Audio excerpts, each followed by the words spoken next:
e a paz do Senhor, amados. Bom dia a todos, que Deus possa nos abençoar. Vamos abrir a palavra de Deus, queridos, em Mateus, Evangelho de Mateus, capítulo de número 22, Mateus 22, verso 35. Um deles, perito na lei, o pôs à prova com esta pergunta: Mestre, qual é o maior mandamento da lei? Respondeu Jesus: Ame o Senhor, o teu Deus, de todo o seu coração, de toda a tua alma, de todo o teu entendimento.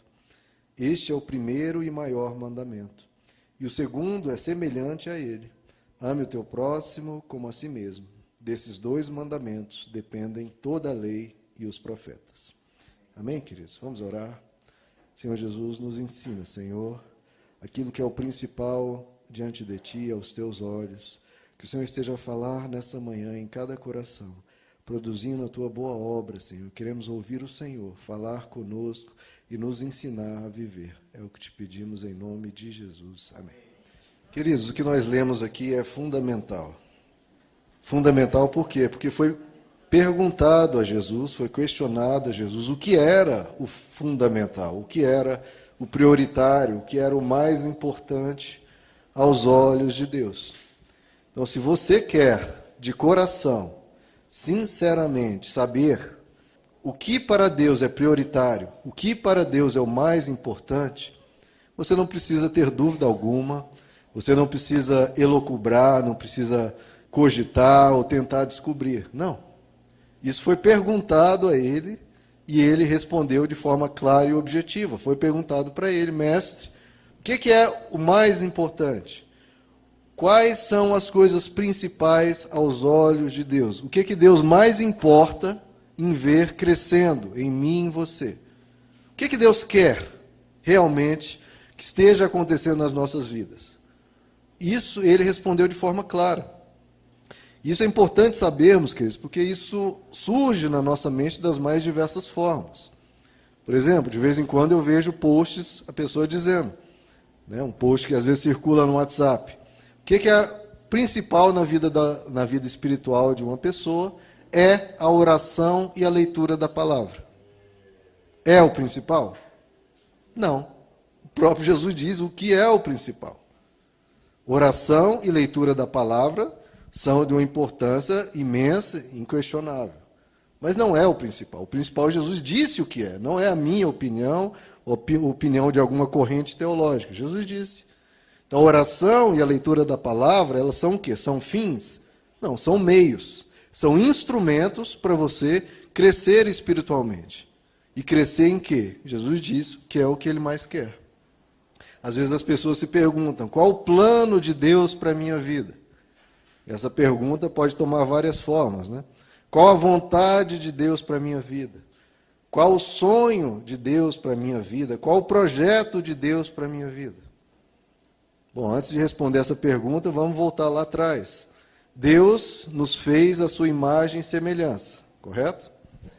E muitos destrincham, o que isso significa, e realmente tem várias questões aí. Significa que o ser humano é um ente capaz de ter consciência de si mesmo, de dizer eu. Sim, isso é algo da imagem e semelhança de Deus. Outra coisa, sabedoria. O ser humano é um ser que tem uma sabedoria muito acima animais, pedras, vegetais, etc. O senso de moralidade é outra coisa que faz parte da imagem e semelhança de Deus. Um certo filósofo disse que o ser humano é o animal capaz de se corar de vergonha. Por quê? Porque tem um senso de moral. O ser humano ele tem também a capacidade e o deleite na arte, que é algo também único no ser humano, que faz parte da imagem e semelhança de Deus. E, claro, a questão da preocupação com a vida espiritual, que é algo também único no ser humano. Tudo isso faz parte da imagem e semelhança de Deus, tudo isso é verdadeiro. Só que poucos mencionam o essencial, o fundamental do que é a imagem e semelhança de Deus. Algo absolutamente necessário, que é o amor. Porque como o Evangelho nos ensina, Deus é amor. Se Deus é amor, para termos a imagem e semelhança dele, só se nós amarmos. Porque exercer o amor é uma atividade essencialmente divina. Então, qual é a vontade de Deus para a minha vida? Se o Evangelho nos diz que devemos ser imitadores de Deus, que devemos ser parecidos com Deus, a vontade de Deus para a sua vida, não fique pensando que é estudar na faculdade X, ou ter um emprego Y. Não, queridos, isso são coisas tópicas, são coisas secundárias. O que Deus mais quer para a sua vida é que você tenha a imagem e semelhança dele. Como nós cantamos, faz-me refletir a beleza que há em ti. Como é que você reflete a beleza que há em Deus? Sendo a imagem e semelhança dele, ou seja, amando. Qual é a vontade de Deus para a minha vida? Qual o propósito de Deus para a minha vida? Qual o plano de Deus para a minha vida? É que você ame Deus cada vez mais e ama o teu próximo como a si mesmo. Não é isso que foi perguntado a Jesus? O que é mais importante? O que Deus quer, enfim? Seja objetivo, Jesus. Fale de uma vez por todas. O que Deus quer de mim? O que é mais importante? Jesus disse, ame a Deus de todo o teu coração, de toda a tua alma, com todas as suas forças, com todo o teu entendimento. E ame ao teu próximo como a ti mesmo. Jesus diz, vocês só serão os meus seguidores se e somente se vocês amarem-se uns aos outros. Então, o convite do Evangelho, queridos, para nós, é que a gente seja cada vez mais pessoas parecidas com Deus, ou seja, que cada vez mais a gente nos ame. Que a gente se ame uns aos outros. O objetivo de Deus, queridos, com o Evangelho, além de nos levar para a eternidade, para morar para sempre com Ele, um dos principais objetivos de Deus é enternecer o nosso coração. É conforme Deus prometeu ao profeta Jeremias, tirar o coração de pedra e ir colocando dentro de nós um coração de carne, ou seja, um coração que se importa, um coração que se compadece, um coração que se coloca no lugar do outro, um coração que perdoa, um coração que sempre quer o bem para as pessoas ao redor.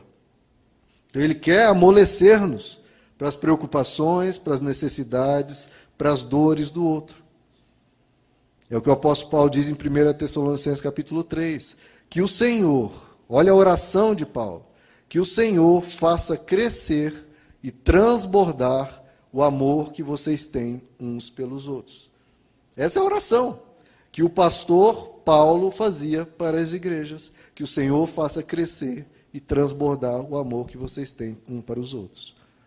Então Deus, Ele quer nos libertar de vivermos centrados em nós mesmos, de só pensar em como me satisfazer, em como todos girarem em torno de mim e quer nos expandir para a expansão do amor.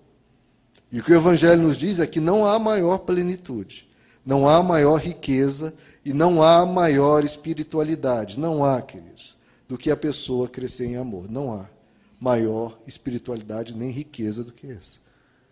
Quanto mais a pessoa ama, mais ela vai ser uma pessoa plena.